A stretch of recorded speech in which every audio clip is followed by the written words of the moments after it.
Hello, friends. After finishing the writing skill section part, that is note making, we are looking forward towards the next topic in the writing skills section, that is statement of purpose. Try to understand the meaning of the statement of purpose. The title, the statement of purpose, that indicates what does it include.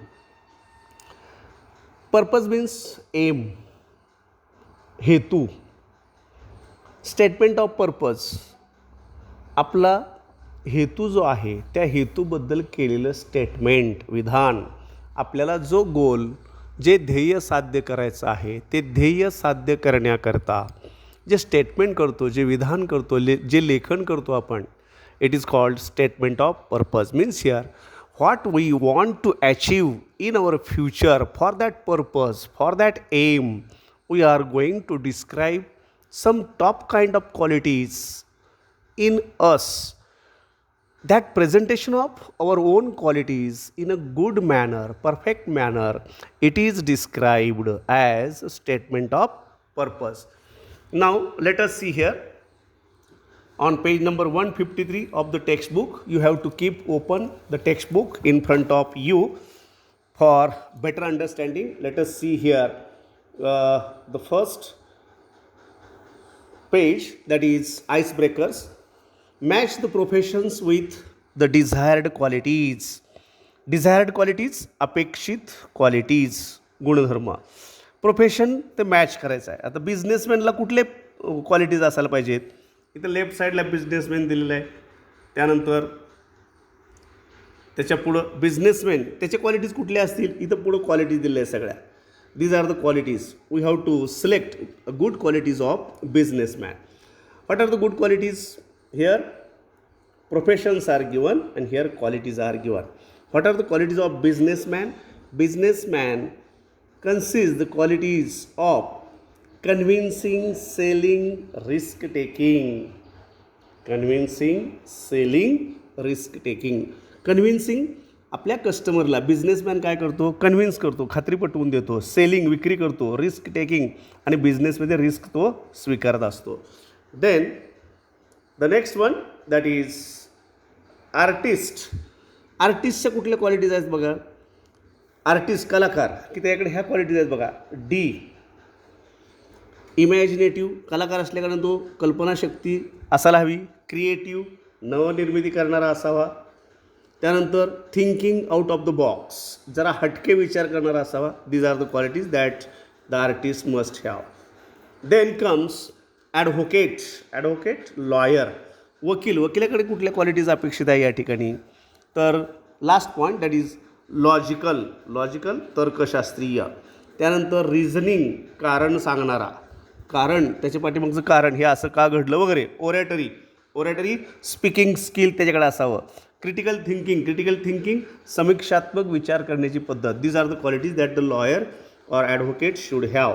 Then the next one, police. What are the qualities that police should have? Police, पोलिसाकडे कुठल्या qualities असाव्यात? Second one, that is alert. Alert म्हणजे सतत तत्पर असणं गरजेचं आहे. Investigative, investigation करणारा म्हणजे शोधणारा, त्याची नजर शोधणारी असावी, काय तर शोध घेत राहणारी नजर असावी. लव फॉर फिजिकल ॲक्टिव्हिटी, तो सोशल नेचरचं किंवा फिजिकल स्ट्रेंथ किंवा फिजिकल ॲक्टिव्हिटी करणारा असावा पोलीस. ह्या अपेक्षित गोष्टी आहेत. And the last one, that is scientist. In case of scientist, सायंटिस्टचा तर राहिलेली एकच भाग आहे. सायंटिस्ट कशा, त्याच्याकडे कुठल्या क्वालिटीज असाव्यात? रीडिंग हॅबिट, त्याच्याकडं रीडिंग हॅबिट असावी, हे महत्त्वाचं आहे. परत एक्सपेरिमेंटिंग, तो सायंटिस्ट एक्सपेरिमेंट करणारा असावा, हे महत्त्वाचं आहे. एक्सपेरिमेंट करणारा असावा. त्यानंतर रिसर्चिंग, संशोधन करणारा असावा. ह्या क्वालिटीज या सायंटिस्टकडे अपेक्षित आहेत. Then the next activity, that is what is your career goal? What is your career goal? तुमचं करिअर किंवा आयुष्याबद्दल, भविष्याबद्दल तुमचं एम काय आहे, गोल काय आहे, टार्गेट काय आहे? या ठिकाणी तुम्ही ॲन्सर काय लिहू शकता, जे तुमचं ध्येय असेल. समजा तुम्हाला फार्मासिस्ट व्हायचं असेल तर फार्मासिस्ट म्हणा. इंजिनियर व्हायचं असेल इंजिनियर म्हणा, नंतर डॉक्टर व्हायचं डॉक्टर म्हणा, किंवा टीचर म्हणा, सायंटिस्ट म्हणा, any field, any profession that you have in your mind that you have to write here. Okay. Then which of your qualities would help you in achieving your career goal? तुमच्या जीवनाचं ध्येय गाठण्यासाठी खालीलपैकी कुठल्या qualities तुम्ही achieve करू शकता, या ठिकाणी तसं विचारलेलं आहे. किंवा कुठल्या क्वालिटीज तुम्ही ॲचिव्ह करू शकता. माय करिअर गोल, माझ्या जीवनाचं ध्येय. करिअर मी कुठल्या गोष्टी करिअर करायचं आहे, पण त्यामध्ये कुठल्या क्वालिटीज तुमच्याकडे असायला हव्यात या इथं भरायच्या आहेत. हे महत्त्वाचं आहे. Qualities that you should have to achieve your life goal. मग आता इथं काय लिहिता येईल तुम्हाला. समजा पहिल्या ठिकाणी प्रायोरिटी, प्राधान्य. तुमची प्रायोरिटी कशाला हवी. तुम्हाला if you want to achieve something in your life you must have your priorities. You must select your goal first and as per goal you should work hard. Then the next one, discipline. Yes, you must have a good discipline to do your duties sincerely, regularly. Then the third one, positive thinking. This is important. You must look towards life in a positive manner. That's why you should have your positive thinking. Then the next one, that is confidence. You must have confidence about your own hard working capacity. That is important. Then physical and mental fitness. शारीरिक आणि बौद्धिक तंदुरुस्ती असणं गरजेचं आहे. जर शारीरिक तंदुरुस्ती नसेल तर मेंटल फिटनेससुद्धा अडचणीचा होऊ शकतो. Then you should have global mind, वैश्विक मन. मीन्स सारासार विचार करण्याची वृत्ती. ॲडजस्टमेंट करणं, यामध्ये कुठल्या गोष्टी समावेश होतो. लिडरशिप स्वीकारणं, ॲडजस्टमेंट करणं, कोऑपरेशन करणं, हेल्पफुल नेचरचं असणं, सहकारी वृत्ती असणं, या गोष्टी या ठिकाणी आहेत. त्यानंतर परसेवरन्स किंवा हार्डवर्किंग कॅपॅसिटी. परसेवरन्स, चिकाटी. आपले ध्येयापासून ढळायचं नाही. जरी यश लवकर मिळालं नसलं तरी हार्डवर्क करण्याची कॅपॅसिटी आपल्याला असावी. And the last one, that is cooperative. You must be cooperative always to your coworkers or colleagues also. Then list the obstacles. Obstacles म्हणजे अडथळे. List the obstacles which might hamper in achieving your goals. तुम्ही ध्येय प्राप्ती करत असताना कुठले कुठले अडथळे येऊ शकतात त्याची लिस्ट करा म्हणलेलं आहे. One is done for you. Lakh of proper guidance एक तुम्हाला सोडवलं आहे. म्हणजे ह्या ज्या गोष्टी आहेत ह्या तुम्हाला तुमच्या ध्येयापासून परावृत्त करतात, डायव्हर्ट करतात. These are the things. So which are the things or which are the obstacles that divert you from your achieving goal. तुम्हाला तुमच्या ध्येयापासून परावृत्त करणारे कुठल्या कुठल्या गोष्टी आहेत. एक सांगितले त्यांनी, lakh of proper guidance. Yes, तुम्हाला योग्य दिशा किंवा गायडन्स, मार्गदर्शन नसल्यामुळं सुद्धा तुम्ही तुमच्या ध्येयापासून वंचित राहू शकता. Then lack of proper support of family. Second one, फॅमिलीचं सपोर्टसुद्धा योग्य असणं गरजेचं आहे. घरामध्ये आपल्या पॅरेंट्स असतील ते एज्युकेटेड असणं किंवा नसले तरी त्यांचा सपोर्ट असणं गरजेचं आहे. तुमच्यावरती त्यांचा विश्वास असणं गरजेचं आहे. Your family support is important here. Then proper knowledge of career. करिअरचं नॉलेज असणं गरजेचं आहे. जर ते लॅक ऑफ प्रॉपर नॉलेज असेल, इथं काय लिहावं लागणार तुम्हाला. लॅक ऑफ प्रॉपर नॉलेज म्हणजे lack of family support, lack of proper knowledge. Then lack of proper training. जर तुम्हाला योग्य ट्रेनिंग नाही मिळालं तरी सुद्धा तुम्ही तुमच्या ध्येयापासून वंचित राहू शकता. So these are the obstacles that divert you from achieving your goals. That is the important. And then now we are turning our attention towards the actual lesson or topic in writing skills section, that is statement of purpose. बघा, statement of purpose इंट्रोडक्शनमध्ये सांगितल्याप्रमाणे here statement of purpose that is SOP. It is used in short form SOP. Statement of पर्पजसाठी that is an application made to a university seek admission to a particular course. बघा, statement of purpose हे application केलेलं आहे. तुम्ही application करत असताना स्वतःच्या गुणाबद्दल, स्वतःच्या ज्या काय क्वालिटीज आहेत त्या क्वालिटीज व्यवस्थित प्रेझेंट करणं त्या क्वालिटीज स्वतःच्या हस्ताक्षरात लिहून त्या तुमच्या ॲप्लिकेशन लेटरबरोबर ॲडिशनल हे लेटर स्टेटमेंट ऑफ पर्पजचं तुम्हाला जोडावं लागतं. मग ह्या तुमच्या क्वालिटीज बघून वाचून तिथले ॲडमिशन कमिटी जे मेंबर असतील ते तुम्हाला ॲडमिशन द्यायचं का नाही ते ठरवतात. त्या दृष्टीनं हे स्टेटमेंट ऑफ पर्पज इम्पॉर्टंट आहे. It is an essay which describes you as a person, your aims and ambitions. हे एक एसे टाईप म्हणजे स्वतःचीच माहिती, स्वतःबद्दल चांगल्या क्वालिटीज लिहिणं, चांगले आपल्याकडे असणारे गुण ते लिहिणं, त्यासाठी म्हटलेलं it is an essay which describes you, तुमचं वर्णन केलेलं असतं. युअर एम्स, तुमचे ध्येय आणि ॲम्बिशन्स, महत्त्वाकांक्षा, ते तुमच्या त्या स्टेटमेंट ऑफ पर्पजमध्ये लिहिणं अपेक्षित आहे. It speaks about your journey of life and qualities you have nurtured in the process. आणि हे स्टेटमेंट ऑफ पर्पज तुमच्याबद्दल माहिती सांगत असताना तुमचं लाईफ जर्नी मेन्शन करणं अपेक्षित आहे. The qualities you have nurtured, ज्या चांगल्या क्वालिटीज तुम्ही जोपासलेल्या आहेत या शैक्षणिक प्रक्रियेमध्ये, that you have to present here. The score card or the transcript gives your academic achievement. जे काही मार्कशीट असेल, स्कोअर कार्ड किंवा ट्रान्स्क्रिप्ट म्हणजेच तुमचं मार्कलिस्ट असेल, दॅट गिव्ज ॲकॅडमिक अचिव्हमेंट, तुमचं शैक्षणिक कामगिरीत नमूद करतं. इट इज ऑब्जेक्टिव्ह, आणि हे मार्कलिस्ट काय करतं, तुमचं वस्तुनिष्ठ किंवा ऑब्जेक्टिव्ह डाटा देतं. But SOP gives an idea about your innate qualities and is subjective in nature. म्हणजे SOPमुळं तुमच्या अंतर्गुणाचं, अंतर्गत तुमचं माइंड कसं आहे, तुमची मनोकामना काय आहे, तुमच्या मनोभावना काय आहेत, ते स्टेटमेंट ऑफ पर्पजमधून आपल्याला नमूद करायचे आहेत. आणि त्या स्टेटमेंट ऑफ पर्पजमध्ये जर आपण आपल्याबद्दल इफेक्टिव्ह प्रेझेंटेशन केलं असेल तर आणि तरच तुमचं सिलेक्शन होऊ शकतं, अन्यथा होऊ शकत नाही, असा हेतू आहे या स्टेटमेंट ऑफ पर्पजचा. It is the objective but the SOP gives an idea about your innate qualities and is a subjective in nature. The SOP gives you an opportunity to show the special qualities which make you distinct from others. आणि SOPमुळं काय होऊ शकतं, तुम्हाला एक संधी प्राप्त होते to show the special qualities, स्वतःमधल्या स्पेशल क्वालिटीज नमूद करण्याची संधी प्राप्त होते, which make you distinct from others. आणि तुम्ही इतरांपेक्षा वेगळं कसे आहात हे तुमच्या स्टेटमेंट ऑफ पर्पजवरून लक्षात येतं. म्हणजे इतरांपेक्षा तुम्हाला सिलेक्ट युनिव्हर्सिटीनं किंवा विद्यापीठानं का घ्यावं, तुम्हालाच का सिलेक्ट करावं, तर त्यासाठी तुम्ही मांडणी केलेली स्वतःच्या क्वालिटीची प्रेझेंटेशन चांगल्या पद्धतीनं, इफेक्टिव्ह, इम्प्रेसिव्ह पद्धतीने केल्यानंतर त्यामध्ये सिलेक्शन होण्याचे चान्सेस जास्त आहेत. It explains why you want to join the course. आणि या स्टेटमेंट ऑफ पर्पजमध्ये तुम्हाला हा कोर्स जॉईन का करावा असं वाटतो, व्हॉट इज युअर लायकिंग, तुमच्या आवडी काय आहेत, how you have developed your liking, कशा पद्धतीने तुम्ही तुमच्या आवडी विकसित केलेल्या आहेत.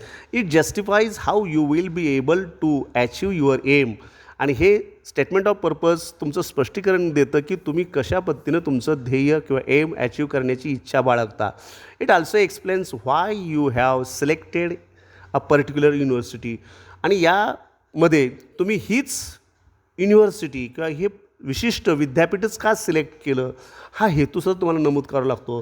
The SOP is a gateway म्हणजे एक गेट आहे, प्रवेश मार्ग आहे. दॅट इज SOP हे एक तुमचं प्रवेश घेण्याचं मार्ग आहे, opening way, gateway to your career as the admission committee जजेस you or screens the applications on the basis of the SOPs received. मग जे ॲडमिशन कमिटी असते ती ॲडमिशन कमिटी तुम्ही लिहिलेल्या स्टेटमेंट ऑफ पर्पजवरती जजमेंट घेते, जज करते whether you are perfect for the post or not, perfect for the admission candidate, admission घेण्यासाठी योग्य कॅन्डिडेट आहात का नाहीत हे चेक करण्याकरता हे स्टेटमेंट ऑफ पर्पज महत्त्वाचं आहे. It is very important document, हे अतिशय महत्त्वाचं डॉक्युमेंट आहे असंही म्हणणं आहे. The SOPs for undergraduate, postgraduate and doctorate levels would be different. आणि SOPचे हे जे काय स्टेटमेंट ऑफ पर्पजचे रायटिंग आहे, अंडर ग्रॅज्युएट किंवा पोस्ट ग्रॅज्युएट किंवा डॉक्टरेट लेवलसाठी वेगवेगळे असू शकतात. The SOPs differ according to the requirement. जशी गरज असेल त्यानुसार हे वेगवेगळे असू शकतात. ज्या विद्यापीठात ज्या कोर्सला ॲडमिशन घ्यायचं आहे त्या कोर्सनुसारच तुमचं SOP प्रेझेंटेशन असणं गरजेचं आहे at this level. The number of words in which and SOP is written is also different for different universities. वेगळ्या विद्यापीठाकरता वेगळ्या पद्धतीचं SOPs लिहिणं अपेक्षित आहे. At this level when you would pass your standard 12 examination and write personal statement to universities for admission to undergraduate course you should follow the format given below. तर खालील प्रकारच्या फॉर्मॅटनुसार तुम्हाला ते SOP लिहायचं आहे, लिहावं लागणार आहे. आता फॉर्मॅट ऑफ SOP काय format? The statement of purpose should be written in around 500 words tentatively in 5-6 paragraphs. Yes, साधारण 500 शब्दात लिहायला सांगितलेलं आहे, पण एक्झाममध्ये तुम्हाला इतकं लिहायची गरज नाही. तर एक्झाममध्ये तुम्ही near about 300 or 350 words you may write the statement of purpose. साधारण तुमच्या उत्तरपत्रिकेचं 1.5 पेज किंवा 2 पेज पाठवून 2 पानं स्टेटमेंट ऑफ पर्पज तुम्ही लिहू शकता. आणि हे स्टेटमेंट ऑफ पर्पज लिहित असताना साधारण ॲप्रॉक्सिमेटली टेंटेटिव्हली म्हणलं आहे 5 to 6 पॅरेग्राफ, छोटे छोटे 5-5, 6-6 ओळीचे 5 ते 6 पॅरेग्राफ तुम्ही करू शकता. Begin with your introduction. आणि हे स्टेटमेंट लिहित असताना बिगिन विथ युअर इंट्रोडक्शन हे महत्त्वाचं आहे. इंट्रोडक्शनसह तुम्ही सुरू करणं गरजेचं आहे. लेखन करताना स्वतःबद्दल माहिती, इंट्रोडक्शन म्हणजे ओळख, स्वतःची ओळख. Introduction about self. Begin with introduction. Talk about your personal background. तुमच्या वैयक्तिक पार्श्वभूमीबद्दल सांगणं गरजेचं आहे. Your mental makeup and your aim in life. तुमची बौद्धिक क्षमता आणि जीवनाचं ध्येय त्या फर्स्ट पॅरेग्राफमध्ये लिहिणं गरजेचं आहे.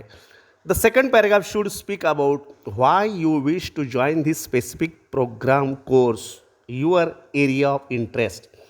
दुसऱ्या पॅरेग्राफमध्ये, पहिल्या पॅरेग्राफमध्ये स्वतःबद्दल माहिती सांगितली, स्वतःच्या आवडीनिवडी काय आहेत.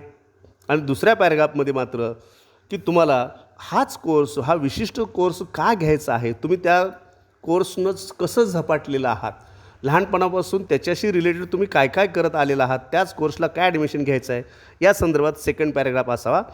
And in third paragraph write about your qualities that would be helpful or suitable for this career goal or objective. तिसऱ्या पॅरेग्राफमध्ये या कोर्ससाठी तुम्ही फिट का आहात त्या संदर्भात स्वतःमध्ये असणाऱ्या क्वालिटीज लिहिणं गरजेचं आहे. तर तुम्हाला लहानपणापासून कशी आवड आहे, समजा मेकॅनिकल इंजिनिअरिंगला किंवा डॉक्टर व्हायचं असेल तर डॉक्टर होण्यासाठी जे काय क्वालिटीज आहेत, तुम्हाला सोशल नेचर आहे, समाजसेवा करायला आवडते, मग समाजसेवेच्या शालेय शिक्षणामध्ये समाजसेवा करत असताना कुठल्या कुठल्या गोष्टीत भाग घेतला होता याचं स्पष्टीकरण इथं तुम्हाला द्यावं लागेल. Show how your hobbies and extra curricular activities wood be helpful in strengthening your goals.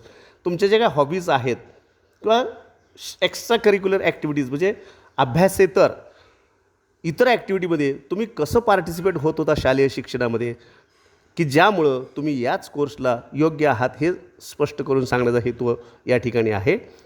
In the fourth paragraph mention your experience in this field or any internship project you have done.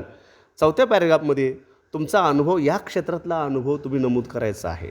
या क्षेत्रात केलेली internship, तुम्ही या क्षेत्राकरता किंवा doctor होत असताना एखाद्या शिबिरामध्ये कसा भाग घेतलेला होता.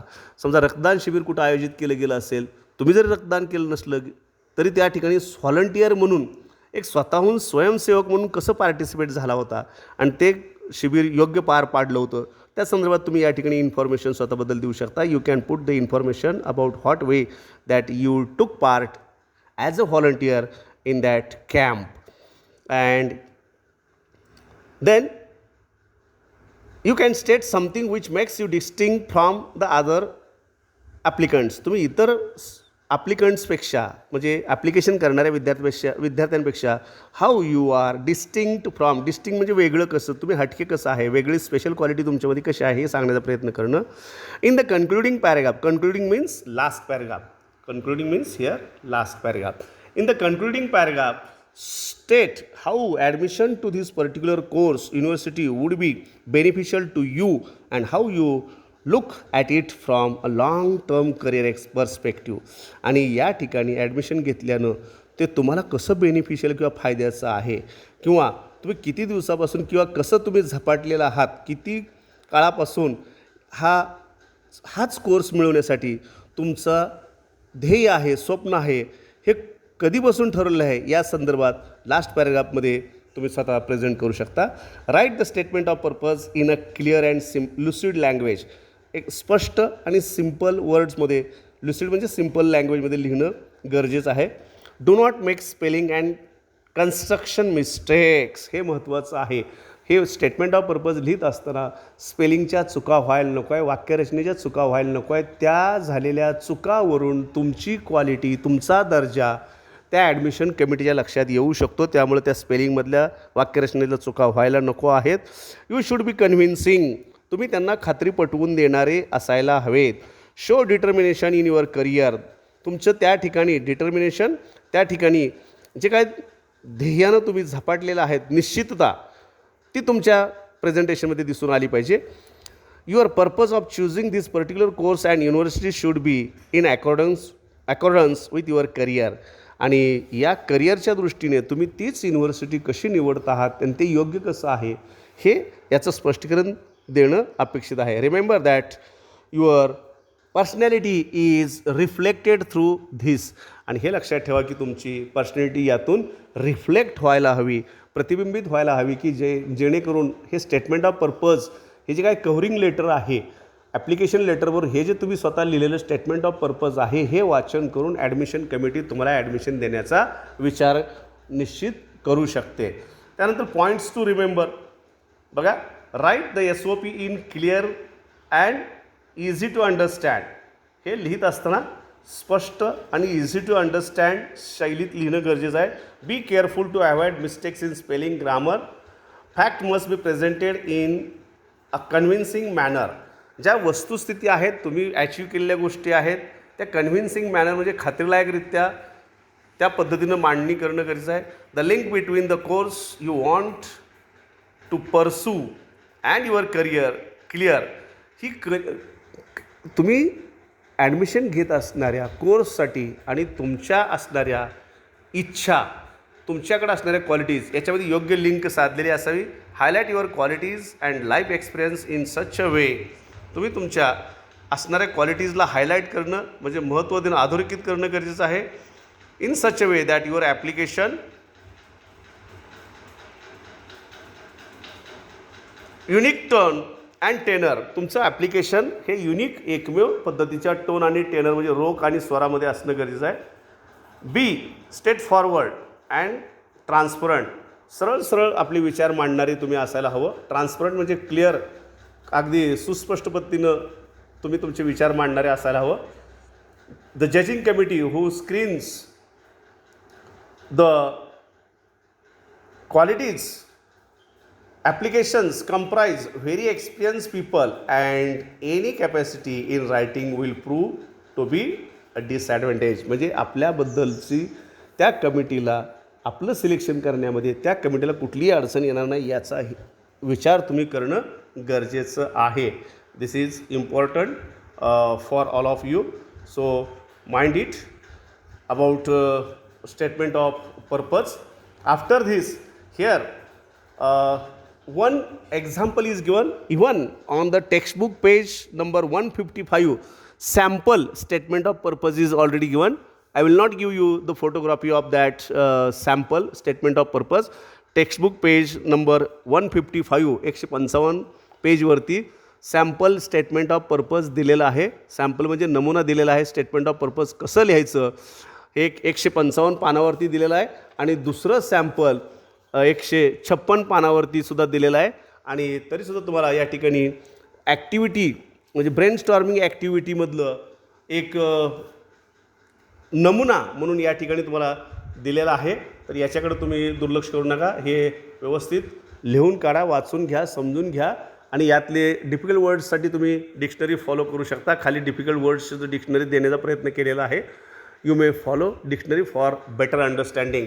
So you have to write it. You have to write this in your notebook. What is mentioned here? Right? You must have decided your aim in life. तुम्ही तुमचं aim in life ठरलं असेल. Which institute, university would you like to join? कुठल्या युनिव्हर्सिटीत किंवा इन्स्टिट्यूटमध्ये तुम्हाला join व्हायचं आहे? For your diploma graduation diploma किंवा ग्रॅज्युएशनसाठी कुठल्या विद्यापीठात किंवा कुठल्या कॉलेजमध्ये इन्स्टिट्यूशनमध्ये तुम्हाला जॉईन व्हायचं आहे. Write a statement of purpose as a part of your application to the institute university. तर त्यावरून तुम्हाला ज्या ठिकाणी ॲडमिशन घ्यायचं आहे त्या विद्यापीठाला त्या इन्स्टिट्यूशनला अनुसरून राईट स्टेटमेंट ऑफ पर्पज लिहा असा क्वेश्चन आहे. तर या पद्धतीनं इथं दिलेलं आहे त्या पद्धतीनं तुम्ही तुमचं स्टेटमेंट ऑफ पर्पज हे लिहायचं आहे. ॲन्सर म्हणून या पद्धतीनं तुम्ही सुरुवात करायची आहे, हे महत्त्वाचं आहे. काय म्हणलं आहे ॲन्सर बघा, या पद्धतीनं तुम्ही सुरुवात करायची आहे उत्तरपत्रिकेमध्ये. Answer I would like to graduate in history from Birkbeck college under the University of London. Given below is a statement of purpose attached as a part of my application. या पद्धतीनं तुम्ही अगोदर स्टेटमेंट लिहायचं आहे आणि statement of purpose म्हणून इथून पुढं स्वतःबद्दल इन्फॉर्मेशन असेल, स्वतः त्याच्याशी रिलेटेड असणाऱ्या गोष्टीबद्दल 1, 2, 3, 4 आणि 5 पॅरेग्राफमध्ये साधारण तुम्ही तुमची इन्फॉर्मेशन लिहायची. प्रत्येक पॅरेग्राफमध्ये कसं लिहायचं हे मी तुम्हाला एक्सप्लेन केलेलं आहे. तर हे तुम्ही स्वतः वहीमध्ये लिहून काढणं गरजेचं आहे. So this is all about the statement of purpose that you have to go through it properly. In case of query you may ask me. Thank you very much.